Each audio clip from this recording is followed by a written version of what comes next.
So recently I've been trying to come up with some more teams that make use of Bloodhound. Now I've used Bloodhound a few times recently in videos. Most of the time it's just to duplicate a crow. Probably the most obvious use case for Bloodhound. We've also used it to make copies of chipmunks, and therefore you can keep recycling free rice, which probably is unintended, but while it's available we might as well use it. So here we get the level up on turn 6 and we're offered the Bloodhound, but I'm actually just going to take Jerboa for now. And I've actually got a couple of different Bloodhound builds in mind. This one is much simpler than the other one.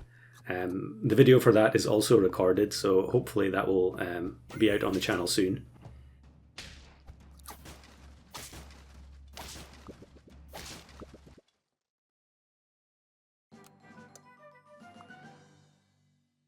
Bloodhound is going to allow us to recycle the mouse that is spawned by the owl here. Now originally I had intended on having the owl mouse combo being the only way that you could actually get the apple in this pack, but I think I accidentally left apple in anyway. Maybe we're going to use it in this game, I can't remember. This was recorded, I don't know, a week or 2 weeks ago when everyone was playing the Wild West pack. So here's Troubadour playing on the western background with pretty rarely seen Robin. So yeah, what I want to do is have Bloodhound allow us to generate a mouse every time we sell the mouse that the owl has spawned. And then that means we can feed 2 Jerboas guaranteed every turn. And that is one of the issues with Jerboa that you will find. You often see it where the other team will have 2 worms. And the reason they're taking 2 worms is just to guarantee that they get 2 apples every turn. I think, honestly, Jerboa is just more fun when you play it without the apple generating units. If you just risk it and hope that you happen to get matched with them, happen to find an apple in the shop. Certainly that's why I used to play it quite frequently in the olden days. I used to have unlimited triggers, but there weren't any apple generating units. So now you can see what the team is going to look like, and it is quite dull, I will admit. Unfortunately here the snake double hits the owl, although maybe we were going to lose regardless. But with these buy-sell squads you do expect to lose most of the time, and then bring it back as the game progresses. So now you can see how it works. We feed the first Jerboa, the trigger gets used up, we buy the mouse, and then the Bloodhound resurrects it in the shop, which means we can activate both Jerboas per turn. Now of course it is a 4 squad, so you're not getting maximum value on the Jerboa this way. If you had double worm plus Jerboa, you don't need a buy-sell slot. As we face someone who looks like they're going for all storks. Quite a few people have been going for this recently. Maybe we're going to have enough stats. Oh, they do get deer from the stork there, which is a bit unfortunate. Okay, it's going to be a tie. We'll take it. I also get the level 3 purple doggo here from the Griffin break.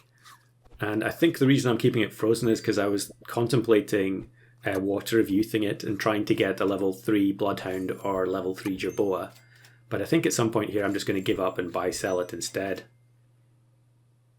Now I do take the level up on the Jerboa. Although Jerboa only has 1 trigger limit, you can actually get multiple triggers per turn if you level up. So you can see there, we actually roll into an apple. So yeah, I did break my own rule where I didn't intend to have apple in the pack. But it works out pretty well here.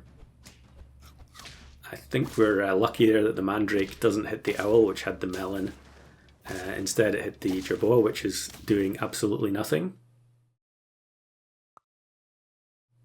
And maybe you can kind of tell why I don't play these types of teams too often on the channel. I mean, I like to play every archetype in the game now and again, just to maintain variety, but the shock phases on these, once you get the engine going, they don't really do anything for me personally. And I think you can probably tell what's going to happen, because in order to try and win with this, we're going to have to transform these units into something else. Actually, here's Troubadour again, still working hard on the Wild West stuff. I'll link in the description all the Wild West videos that other people have done. That was a really fun idea from Broken Bench, so I highly recommend checking those out if you haven't done so already. So if we'd had a higher level Bloodhound here, we could also use the Oyster we can also use it to recycle Oyster. That's probably one of the other main use cases for it.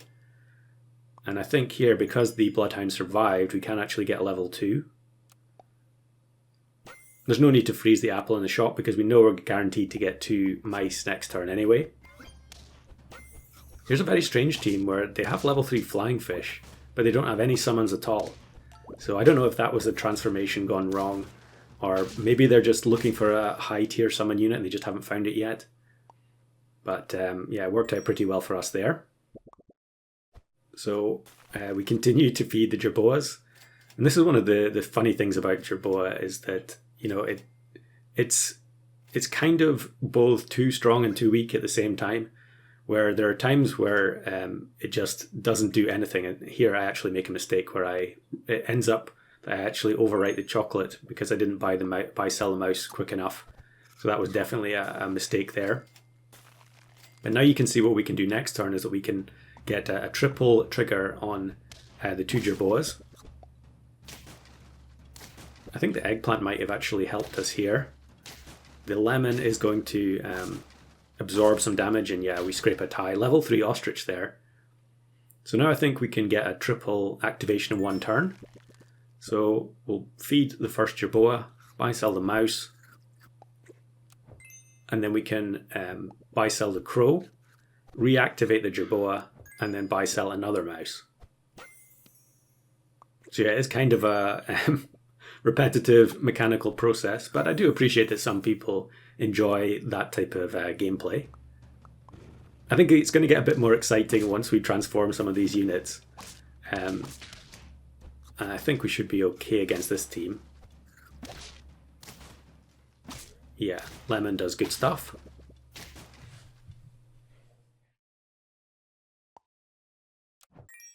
But we are going to get to the point very, very soon. In fact, actually, really, on turn 16, we're already there, where although we've got an extremely powerful scaling engine going, we have 0 in-battle abilities, so we're completely reliant on the equipment.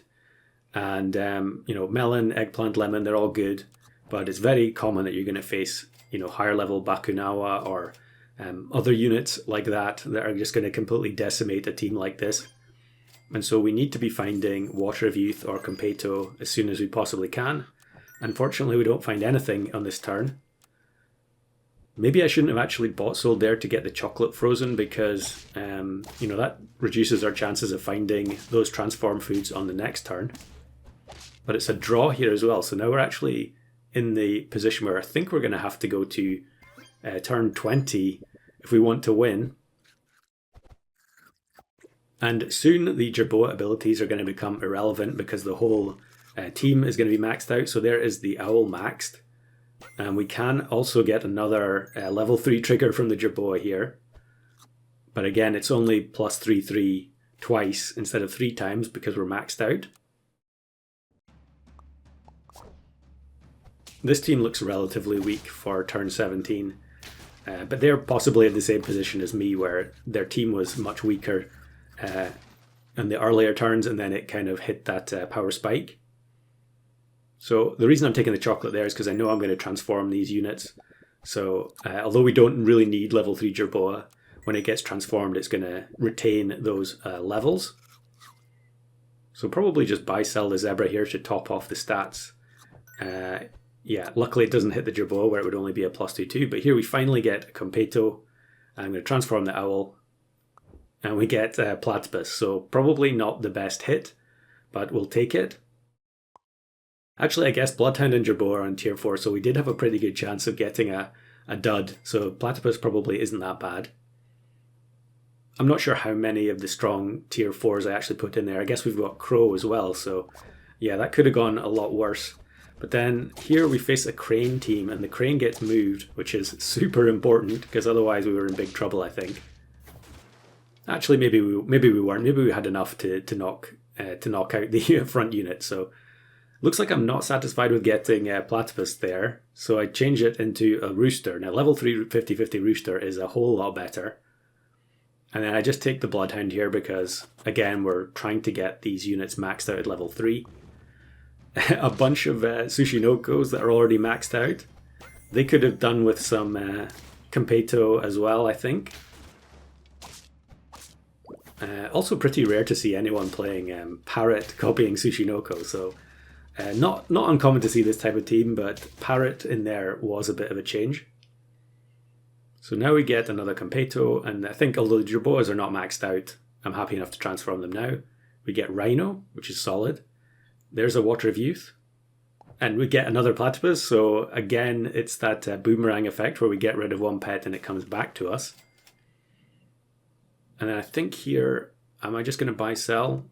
Yeah, maybe I should have just kept the Zebra on the team there. It's probably more beneficial to just have a 5th unit that can take a hit instead of buy selling for the +2/2. But then look at this. This is a horrendous gold scaling team with Cat and Bird of Paradise. 50-50 Rooster, though, with Melon, is able to trade with 2 50-50s with Melon, and we win purely based on the Platypus summons at the end. So yeah, not the most exciting buy-sell build, but I'm determined to come up with more ideas for how to use Bloodhound instead of just farming chocolate and oysters.